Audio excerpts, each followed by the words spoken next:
DRG Kids।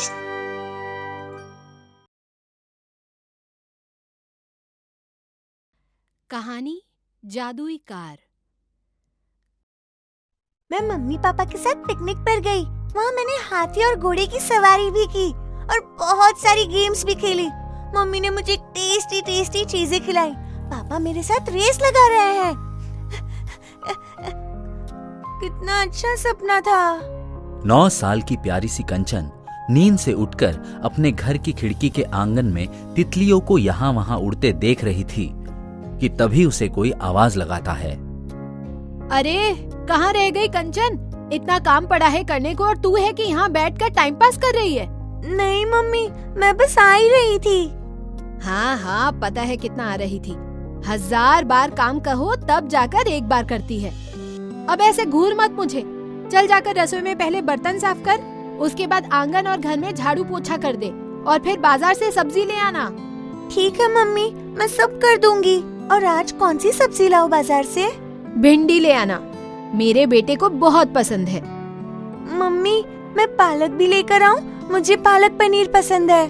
Palak paneer पसंद है महारानी को।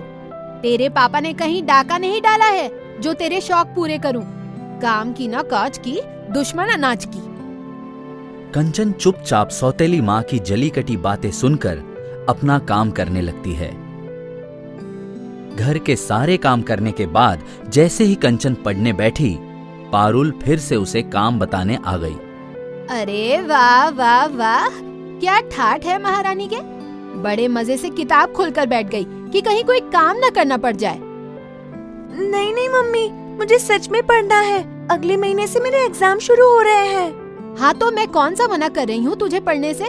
बस यही तो कहा है कि पहले सारा काम कर ले, उसके बाद पढ़ती रहना जितना जी चाहे। पर मैंने तो सारे काम कर दिए हैं मम्मी। अच्छा, अब तू जुबान भी लड़ाने लगी है। किचन में इतने सारे बर्तन पड़े हैं। मेरे बेटे ने फर्श पर जूस गिरा दिया है और इतने दिनों से घर के सभी पर्दे गंदे हैं और तू कहती है कि कोई काम ही नहीं बचा है। ठीक है, कर देती हूँ। बस एक पेज खत्म कर लूँ, फिर उठती हूँ। काम करके कोई एहसान नहीं कर रही है मुझ पर तू। खाना खाते वक्त तो नहीं कहती है कि थोड़ा कम दे दो मम्मी, तब तो एक की जगह 2 रोटियां और खा जाती है। तो काम करते वक्त भी ऐसी ही तेजी दिखाया करना। कंचन को ना चाहते हुए भी पढ़ाई छोड़कर किचन में जाना ही पड़ता है। मम्मी, मैंने सारे काम खत्म कर दिए। अब मैं पढ़ने बैठ जाऊँ? लो, अब ये भी मुझे ही याद दिलाना पड़ेगा क्या? सब्जी लेने क्या पड़ोसियों को बुलाऊं? सब्जियां लेकर उन्हें धोकर काट कर बनाना पड़ता है। कौन बनाएगा? तेरे पापा को बुलाऊं ऑफिस से ये सब करने के लिए? कंचन रसोई में जाकर सुबक कर खाना बनाती है। एक दिन जब कंचन बाजार से सब्जी लेकर लौट रही थी, तब उसे घर के आंगन में एक कार दिखती है। अरे, ये कार पहले तो यहाँ नहीं थी। ये किसकी हो सकती है? झिझकते हुए कंचन उस कार के पास गई और वहाँ पर किसी को ना पाकर वो उसके अंदर बैठ गई। यहाँ बैठकर कितना अच्छा लग रहा है। इस कार की सीट कितनी मुलायम है। तभी कंचन को कहीं से खाने की खुशबू आती है और उसकी आंखें खुल जाती है। वाह, ये तो पालक पनीर की खुशबू है। पर इसे यहाँ कौन रख गया?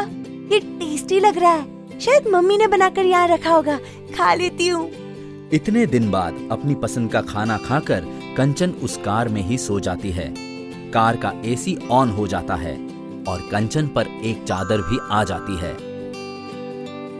कंचन की नींद खुलती है और वो देखती है कि अब शाम हो गई है। अरे, शाम हो गई। इसका मतलब अंदर मम्मी मुझ पर गुस्सा हो रही होगी। सारे काम अधूरे पड़े होंगे। आज तो मम्मी बहुत डांटेगी मुझे।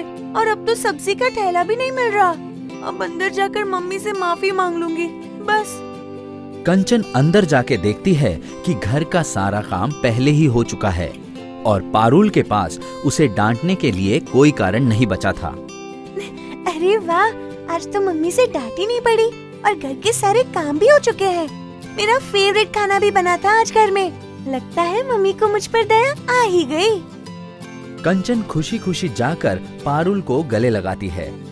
मम्मी, आपने आज मेरा फेवरेट खाना बनाया और मुझे किसी बात के लिए डांटा भी नहीं। इसके लिए थैंक यू। क्या पहले तो चिपक मत मुझसे इस तरह, दूर होकर बात कर। कितनी बदबू आ रही है तुझसे। और मैंने तेरे लिए कोई खाना वाना नहीं बनाया।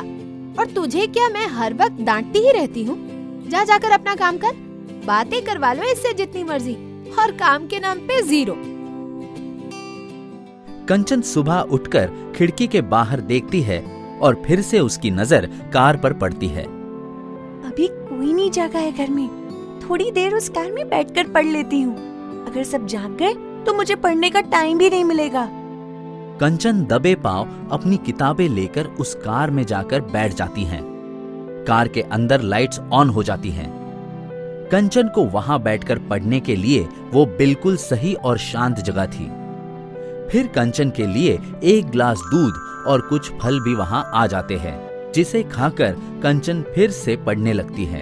अरे ये सवाल तो थोड़ा मुश्किल है, मैं किससे पूछूं?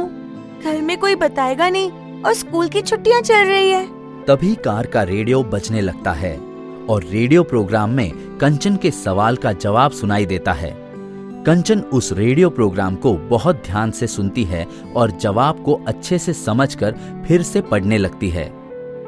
अब कंचन और उस कार की दोस्ती हो गई थी। कंचन जब भी अकेला महसूस करती या जब भी उसे किसी चीज की जरूरत होती, वो चुपचाप उस कार में जाकर बैठ जाती। कभी कंचन के पास नए कपड़े आ जाते, तो कभी उसकी पसंद का खाना, तो कभी कंचन का फेवरेट गाना, कभी पढ़ाई करने की शांत जगह, तो कभी नई नई किताबें।